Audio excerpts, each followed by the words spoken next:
galera, e aí, ó? Tomou só um cafezinho, comeu um lanchinho? Então vem comigo, ó. Agora a gente vai para a parte 2 da nossa aula sobre o romantismo. Nós trabalhamos a primeira geração, começamos a trabalhar a segunda geração e agora a gente vai colocar em prática analisando um texto. E depois a gente vai trabalhar a terceira geração. Agora, é óbvio que quando aparecer um camarada mais importante, a gente vai perder um tempinho com ele, tá? Então vem aqui comigo, ó. Como eu disse a vocês, nós iremos trabalhar um texto do Álvares de Azevedo. Então, olha aqui comigo, ó. Lembrança de morrer. Quando em meu peito rebentar-se a fibra, que o espírito enlaça a dor vivente, não derramem por mim nenhuma lágrima em pálpebra demente. Aí aqui ele trabalha a concepção da morte. Detalhe, olha o que ele coloca aqui, ó. Que o espírito enlaça a dor vivente. Então, viver para ele é doloroso. E é por isso que ele almeja a morte. E nem quer que as pessoas sejam capazes de chorar por ele. Até mesmo porque ele agora sim vai para um local em que ele terá paz. Se uma lágrima as pálpebras me inunda, se um suspiro nos seios treme ainda, é pela Virgem que sonhei, que nunca aos lábios me encostou a face linda. E aqui agora ele trabalha não só a concepção do amor, mas a concepção da idealização, ó. Virgem. Ele sonha e sabe que jamais encostará nos lábios desta mulher. Não é à toa, e isso é verdade, o Álvares de Azevedo morreu virgem. Morreu virgem. Virgem. E com tuberculose. Era chique morrer com tuberculose. O camarada morreu virgem. Agora aqui, ó. Beijarei a verdade santa e nua. Verei cristalizar-se o sonho amigo. Ó minha Virgem dos errantes sonhos, filha do céu, eu vou amar contigo. Então aqui, ó, o momento em que ele se aproxima desta mulher é só no ambiente onírico, é só na questão do sonho. Somente. No presencial, ele não encosta nela. Agora, descansem o meu leito solitário na floresta dos homens esquecida, à sombra de uma cruz, e escrevam nela, foi poeta, sonhou e amou na vida. E aí ele trabalha aqui a questão da subjetividade, porque ele trabalha o eu que ele era. E, de certa forma, ainda tira uma onda, né? Foi poeta, sonhou e amou na vida. Então, aqui a gente tem um texto do Álvares de Azevedo, um texto completamente diferente do que são os textos hoje em dia, não é verdade? Mas é algo bonito de se ler, não é verdade? Então, ó, cai aqui, vamos ver os principais autores dessa época aqui, ó. Fotinha deles aqui, bonitões. Então nós temos aqui o Álvares de Azevedo, o Casimiro de Abreu, o Fagundes Varela e o Junqueira Freire. De todos eles, o principal, sem sombra de dúvidas, é o Álvares de Azevedo. O Casimiro de Abreu fez um ou outro texto aí que foi bem trabalhado, mas hoje em dia nas provas de concurso e principalmente no Enem, o autor mais trabalhado dessa fase, sem sombra de dúvidas, é o Álvares de Azevedo. Tranquilo? Então vamos lá, ó. Agora a gente vai partir para a terceira geração, que é uma geração muito trabalhada nas nossas provas do Enem. Acompanha aqui comigo, ó. A linguagem. Os condoreiros participavam dos debates sociais. Seus interesses pelas questões políticas os levavam a escrever uma literatura mais engajada, mais panfletária, mais consciente dos acontecimentos sociais do país. Os poetas buscavam atingir um maior público, daí o nascimento do poeta orador. E eu vou dar um destaque nisso daqui, para vocês entenderem isso. Muitas vezes, nos intervalos de saraus, óperas, bailes, esses poetas subiam ao palco para declamarem seus poemas e muitas vezes tinham de improvisar seus textos. Por ser declamado, o texto apresentava grande uso de exclamações, vocativos, apóstrofes, hipérboles como recursos que auxiliavam na oratória. Os principais autores deste momento são Castro Alves e Sousandrade. Então vamos lá, Castro Alves. Esse sim foi o principal de todos e até hoje é muito cobrado nas provas do Enem. E aí se liga, quando a gente pensa nesse poeta orador, teve até uma novela que passou, se eu não me engano, uma novela de época que passou na Globo, na novela das 6, que o personagem era o cara que faz agora a Malhação, que é o pai da Karina, coisa e tal. Ele fazia um personagem que utilizava textos do Castro Alves. Mas o próprio Castro Alves, na sua época, fazia o que ele estava fazendo ali na novela. O que aquele personagem da novela fazia era o que o Castro Alves fazia. Ele se aproveitava de momentos para subir ao palco, até mesmo porque naquele movimento em que ele subia ao palco, ele aproveitava o público que já estava ali. E ele declamava, é daí que vem o poeta orador. Não é simplesmente um texto que vai ser lido de forma individual, como acontecia antigamente. Então o camarada comprava aquele folhetim, ou então o jornal, a revista, e ele ia ter acesso àquilo dali de forma individual. Aqui não, aqui o camarada aproveitava o público que já estava ali e começava a fazer a sua explanação oral. E é óbvio que se a explanação é oral, ele tem que se valer de um improviso. E nessa hora do improviso, o que fazia chamar a atenção das pessoas que ali estavam eram os vocativos, porque ele direcionava para aquele público. E a concepção da hipérbole, que é para ter o exagero, que é para chamar a atenção mais ainda. Agora, era o improviso. Daí surgem. E daí surgem não, porque isso já acontecia já desde a época do trovadorismo. Surgem os repelentes.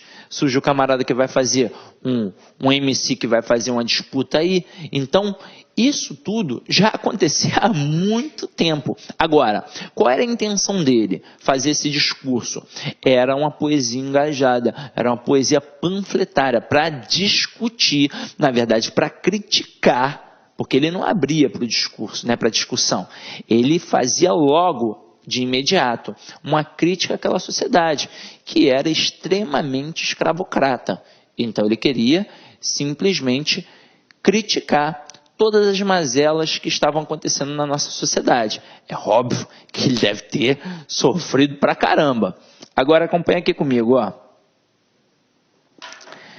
Poema lírico. A lírica amorosa possui uma diferença bem grande em relação à segunda geração romântica. É marcada por uma sensualidade explícita, na qual as virgens inacessíveis são substituídas por mulheres reais, lascivas, sedutoras. É uma mulher que perde os traços de perfeição inatingível. Percebe-se um amadurecimento da poesia brasileira, embora ainda inspirada na literatura estrangeira. Então, como a gente viu aqui, o camarada começa a trabalhar uma linguagem mais panfletária, mais engajada. Então ele começa a perceber que o mundo está cheio de problemas. Então ele foge daquela concepção idealista que existia antigamente e ele começa a se dar conta que tem problemas. Ele deixa de trabalhar as virgens e começa a perceber que existe uma mulher real. Ou seja, a terceira geração do romantismo é uma base para a entrada no realismo propriamente dito. Vamos dar uma olhada aqui nas principais características da terceira geração. Característica na verdade, época muito cobrada nas provas do Enem. Então vamos lá, poesia de cunho social engajada, teor de cunho libertário, Afinal de contas, se o camarada vai trabalhar uma poesia de cunho social, é óbvio que ele vai trabalhar a questão libertária, temática abolicionista, que é para poder criticar aquela sociedade escravocrata, uso de hipérboles, que é para poder chamar a atenção com essa concepção do exagero, visão carnal do amor, ou seja, não é mais a virgem intocável, eu agora posso tocar, sensualismo, grande eloquência, intenção de um público maior, ou seja, é daí que vem o poeta orador. O camarada tem que falar bem para poder manipular as massas, para poder atingir as massas. E as principais figuras deste movimento literário são as metáforas, as hipérboles e os vocativos. Vocativos, que a gente também pode chamar de apóstrofes, para chamar, para direcionar para o público. Hipérbole, porque é a questão do exagero. E a metáfora, que é a principal figura de linguagem, para poder fazer as analogias. Afinal de contas, a metáfora é a associação entre dois termos distintos, promovendo assim diversas analogias para que as pessoas pudessem entender as ideias que estavam ali contidas nos textos que foram orais e às vezes até mesmo textos escritos. Tranquilo? Agora aqui, ó, nosso principal autor da época, o Castro Alves. Então aqui, ó, certamente o maior representante da poesia desta geração. O surgimento de Castro Alves no cenário literário brasileiro ocorre num momento especial do contexto social. É o crescimento da cultura urbana, debates políticos que encantam e atraem o jovem estudante da faculdade de Direito. Sua poesia é marcada pela humanidade, pelo pensamento, pela defesa daqueles que não tinham voz. Então, percebam isso. A literatura deste camarada aqui aconteceu num momento especial do contexto social, que é o crescimento da cultura urbana. Então agora, não é mais só aquele nicho em que você tinha alguns nobres ainda, uma nobreza decadente, é óbvio, tinha a burguesia, que era uma galera que conquistou dinheiro, mas que ainda tinha aquele centro muito restrito. Agora, o espaço urbano está aumentando. Então, sim, ainda alguns nobres, sim a burguesia, mas é o proletário. E o proletário, muitas vezes, escravo, forro. Então a sociedade estava crescendo não só em pessoas, mas também em estrutura urbana. Nós deixamos de ter um polo para começar a ter polos. Então a cidade começou a crescer, bairros, ruas começaram a vir à tona. E é óbvio que diante de um crescimento urbano, as mazelas sociais vão aumentando, porque desde que o mundo é mundo, quanto mais rico, mais riqueza tem. Pobre, mais pobreza. Então, pobreza gera pobreza. E se aqueles que estavam ali, e é por isso que o Castro Alves chamava a atenção, não adianta simplesmente libertar o escravo e ainda assim deixá-lo à mercê do tempo, à mercê das migalhas que pudessem dar para ele. Isso vai gerar miséria. Isso é um problema para a sociedade como um todo. Então, diante disso, os poetas perceberam que não dava mais para trabalhar apenas aquela poesia cheia de idealizações, até mesmo porque o mundo estava já se corrompendo, o mundo em destruição, e como é que eu não vou dar atenção para aquilo? Que literatura é essa? Não é ter atenção de ninguém. Porra, todo mundo ali já batalhando pra caramba, a cidade crescendo pra caramba, um monte de coisa no cenário político, e o camarada trabalhando textos sobre a Virgem inatingível? Não tem vez. Então, a literatura passou a ser mais presente, passou a ser mais realista. Então, o movimento da terceira geração do romantismo é uma base para o realismo propriamente dito.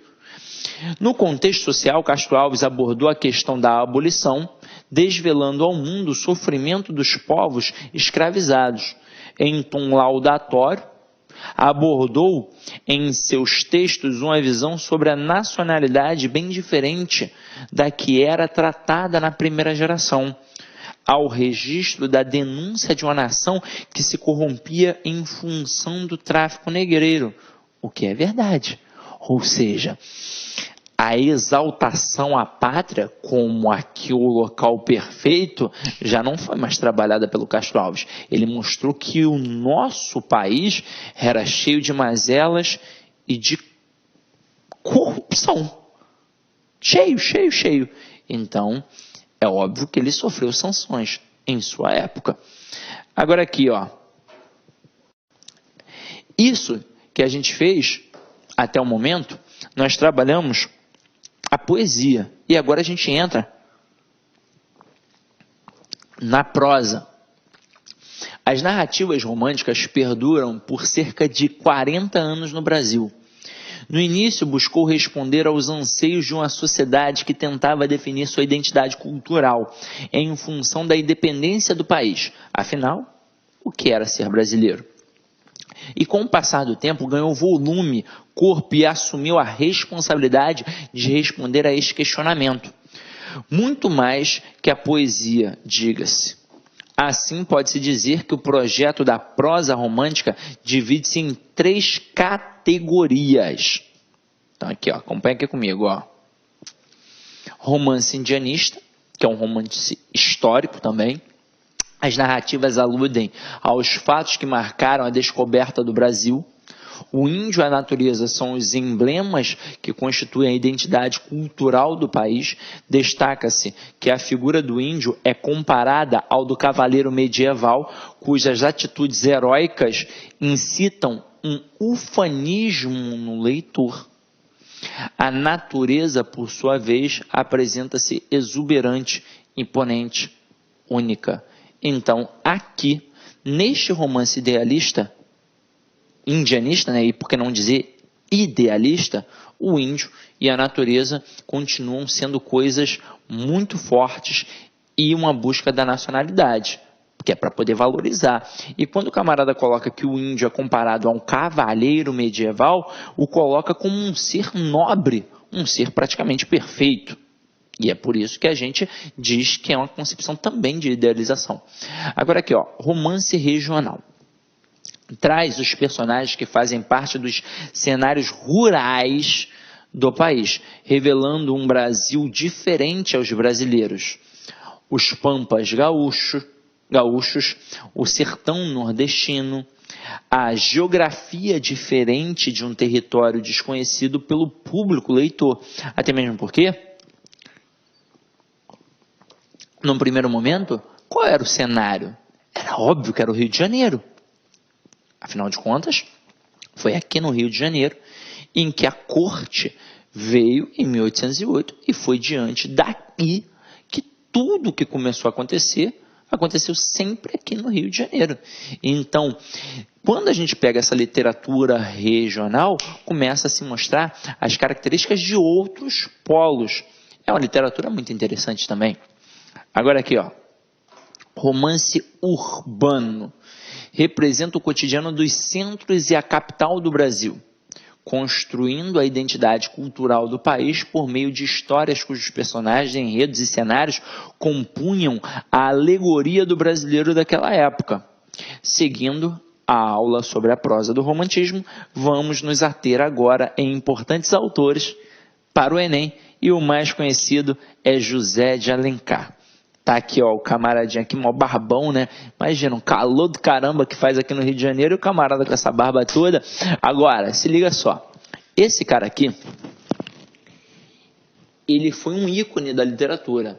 É óbvio que, comparando, ele tá longe de ser um Machado de Assis. Mas ele teve uma relevância muito grande. Uma relevância muito grande. Principalmente porque ele trabalhou um romance urbano, e ao trabalhar esse romance urbano, ele não trabalhou só romance urbano de certa forma, só que isso é um registro cultural muito grande, muito grande.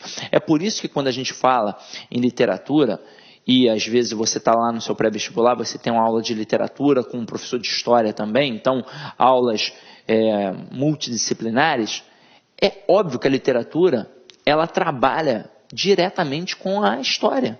Afinal de contas, aquilo dali é o registro de um povo. E o José de Alencar fez isso muito bem, até mesmo porque ele trabalhava muito a ação de seus personagens e trabalhava muito a descrição minuciosa dos ambientes. E, é óbvio, dos contextos, dos comportamentos sociais. Então, José de Alencar foi um camarada muito importante para que nós pudéssemos entender a sociedade da época. Agora aqui, olha o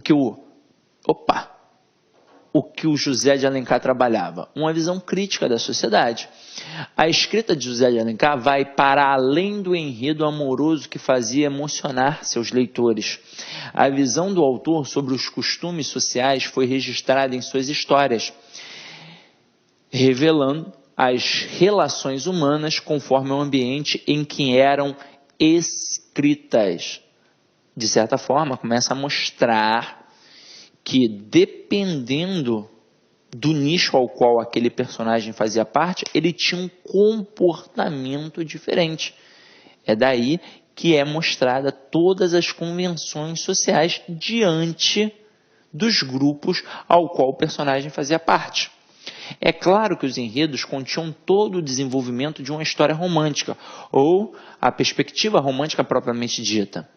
Mas o que diferenciava era, sem dúvida, a forma peculiar como Alencar esmiuçava as ações dos homens e mulheres que faziam parte da sociedade e, com isso, criticava comportamentos considerados censuráveis, como, por exemplo, a história de um casamento arranjado por interesse, de dinheiro e de vingança em senhora.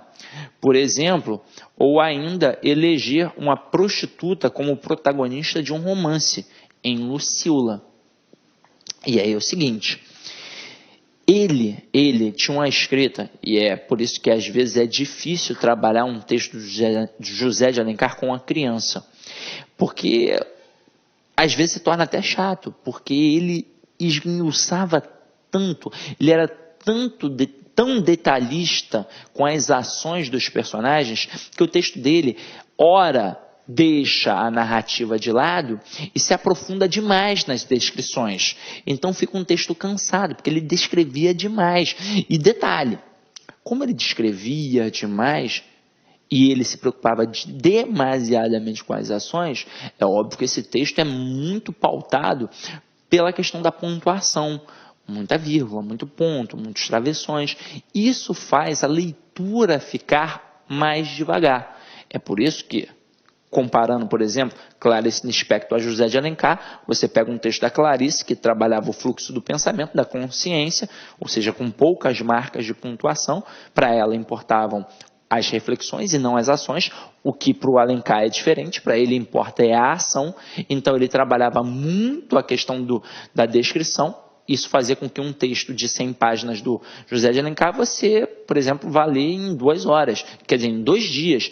E um texto de 100 páginas da Clarice você vai ler em 2 horas. É uma diferença gritante.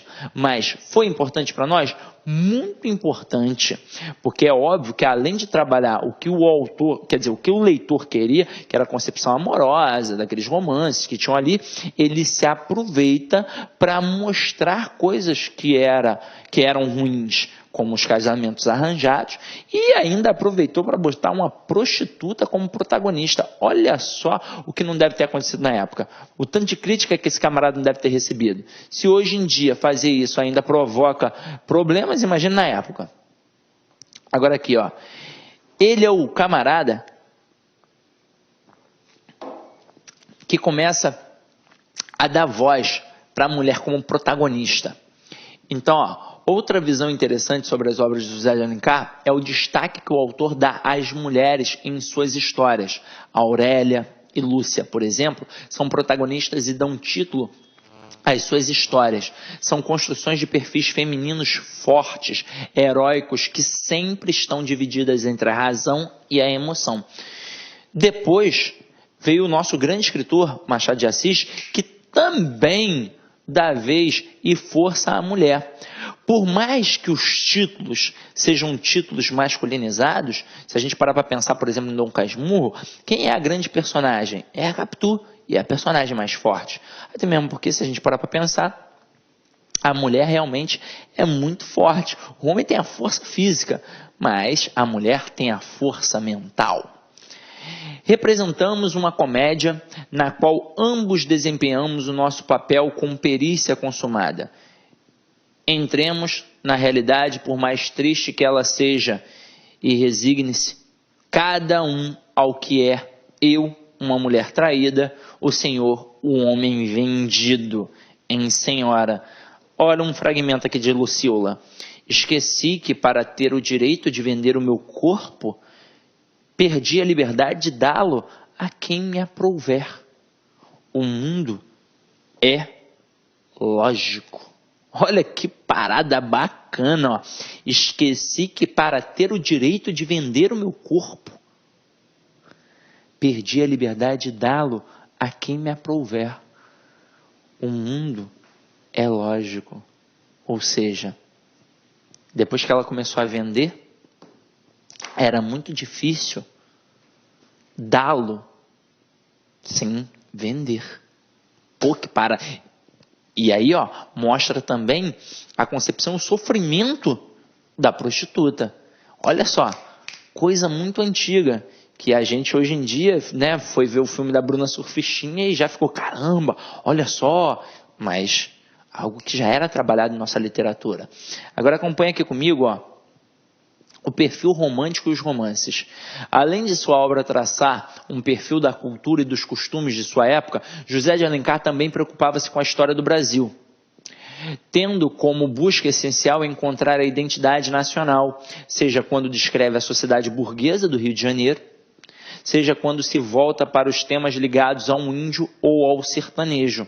Por isso, seus romances costumam ser classificados em 4 categorias: urbanos, históricos, indianistas e regionalistas.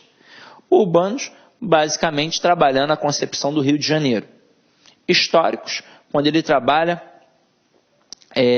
a concepção daquela história. E aí a gente pode pegar o indianista para poder trabalhar a questão nacional e o regionalista só para mostrar uma diferença ou outra de linguagem, de costumes. Mas o cara, na época, foi o cara. Agora vamos ver uma questãozinha aí, ó, que caiu no Enem em 2012. Ele era o inimigo do rei. Nas palavras de seu biógrafo, Lira Neto, ou ainda um romancista que colecionava desafetos, azucrinava Dom Pedro II e acabou inventando o Brasil. Assim era José de Alencar. O conhecido autor de O Guarani e Iracema, tido como o pai do romance no Brasil, além de criar clássicos da literatura brasileira com temas nativistas, indianistas e históricos, ele foi também folhetinista, diretor de jornal, autor de peças de teatro, advogado, deputado federal e até ministro da Justiça. Para ajudar na descoberta das múltiplas facetas desse personagem do século XIX, parte de seu acervo inédito será digitalizada. História viva. Ou seja, se o camarada, e é óbvio, começou a mostrar as convenções sociais, começou a criticar os casamentos arranjados, colocou uma prostituta como protagonista, ele só podia ser o inimigo do rei, como foi descrito aqui pelo Lira Neto. Agora vamos dar uma olhada no comando da questão em cima desse excerto aqui, que foi retirado de um texto de História Viva. Então aqui, ó, com base no texto que trata do papel do escritor José de Alencar e da futura digitalização de sua obra, depreende-se que... Então vamos lá, ó. A digitalização dos textos é importante para que os leitores possam compreender seus romances. Isso daí é uma expressão que até então não faz a menor diferença. Até mesmo porque, quando a gente coloca que vai digitalizar e é importante para compreender o texto, não significa que seja importante para compreender. Ou o camarada num manuscrito ele não pode compreender, então isso não tem nada a ver. É óbvio que a digitalização é importante, mas é importante como um registro. Agora aqui, ó, e detalhe, ó, com base no texto que trata do papel do escritor José Alencar, é o papel que ele tem e da futura digitalização de sua obra. Então você vai ver aqui, ó, o conhecido autor de O Guarani e Iracema foi importante porque deixou uma vasta obra literária com temática atemporal. Vamos lá. Não é tão atemporal assim. Até mesmo porque foi um registro muito histórico da época. É óbvio que hoje em dia ler aquilo dali, muitas coisas até servem, mas é um romance muito histórico. Não é tão atemporal quanto, por exemplo, Machado de Assis. Mas é claro que ele deixou uma vasta obra literária, mas não com a temática atemporal. Sem contar que a gente está trabalhando com base no texto. E você pode até contestar assim, mas Sidney, eu acho que a temática dele é atemporal. Algumas partes sim, nem todas. Agora, eu discordo. Eu acho que o Machado de Assis, por exemplo, é sim atemporal. Já o José de Alencar, ele é mais preso a uma época. Agora aqui, ó, a divulgação das obras de José de Alencar por meio da digitalização demonstra sua importância para a história do Brasil imperial. Então, se eu digitalizar, todo mundo vai ser importante para a época do Brasil imperial? Óbvio que não, não é só por isso. Agora aqui, ó, a digitalização dos textos de José de Alencar terá importante papel na preservação da memória linguística, deixa eu acertar aqui, ó, linguística e da identidade nacional. E aí observa por que eu contestei a concepção atemporal.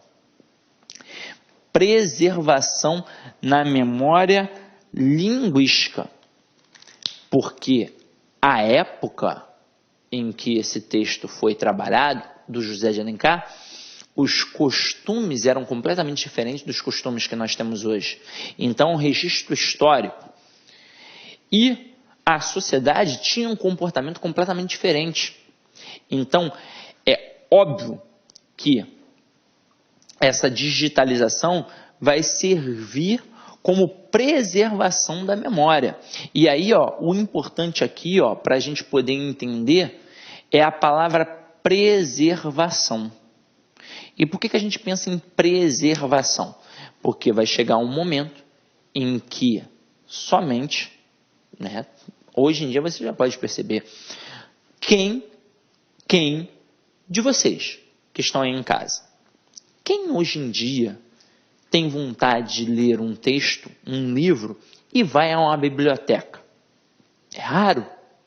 O que você faz? Você vai ao Google e você busca ali o texto. E você consegue, às vezes, o texto na íntegra, gratuitamente, e se não conseguir, você consegue ir a um sebo e comprar digitalizado por R$3, R$5. Aí se for um livro novo, ainda assim você consegue digitalizado. Até mesmo porque a gente vai pensar na questão de espaço. Hoje em dia, não são casas grandes como eram antigamente. Hoje em dia, as pessoas moram em apartamentos. Então, você não tem espaço para ficar colocando um monte de livro. Então, o que você vai fazer? Os e-books. Então, você vai pegar um livro digitalizado. Então, é óbvio que foi muito importante a digitalização do acervo de José de Alencar, porque vai ficar para a vida inteira. Então, a palavra preservação é o que mata essa questão, e é por isso que a resposta é a letra D de dado. E preservação de quê? De todo um contexto linguístico e social. Show? Então, questão aí que caiu no Enem em 2012, resposta letra D de dado. Agora,